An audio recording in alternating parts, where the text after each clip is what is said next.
பாவம் நம்ம விஜய்னாவை வர்றவங்க போகிறவங்கெல்லாம் அடிக்கிறாங்க. அதுவும் விஜய்னா அரசியலுக்கு வந்த பிறகு அந்த அடி கொஞ்சம் பலமாக இருக்குது. இப்போது கூல் சுரேஷ் ஒரு மேடையில் பேசியிருக்காரு, என்னென்னமோ பேசுகிறாரு, ஆக்ரோஷமாக பேசுகிறாரு, விஜயண்ணாவை கடுமையாக சாடி இருக்காரு. அதை பற்றி நான் சொல்கிறத விட இப்போ நீங்களே அந்த வீடியோவை பார்த்து என்ன சொல்லியிருக்காரு அப்படிங்கிறத தெரிஞ்சுக்குங்க.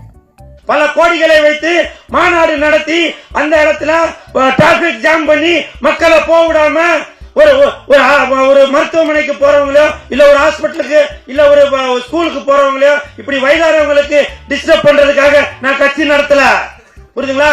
தெரு தெருவா நிப்பேன். அதுதான் கூல் சுரேஷ். நான் பாட்டுக்கா கோடிக்கணக்கில் மக்களை சேர்த்து வச்சு நான் ஒரு செல்ஃபி எடுத்து அதை காமிச்சு இதை காமிச்சு பண்றது இல்ல இந்த கூல் சுரேஷ் கட்சி. புரியுதுங்களா? கூல் சுரேஷ் கட்சி என்பது உங்களுக்காகவே உழைப்பதற்காகவே உருவாக்கப்பட்டதுதான் இந்த கூல் சுரேஷ் கட்சி. 26ல பாருங்க, 2026ல பாருங்க, நீங்க என்ன நினைக்கிறீங்களோ அது நடக்கும். நான் இது சும்மா மேடைக்காக சொல்லல நானு. புரியுதுங்களா? என்ன சார் கேட்டீங்க? சார் நான் குல்லா போடுற ஆள் இல்ல சார். புரியுதுங்களா?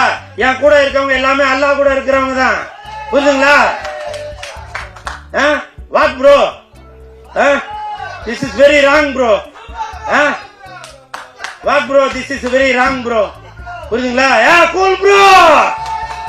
This is very wrong bro. I am cool bro. புரியுதுங்களா?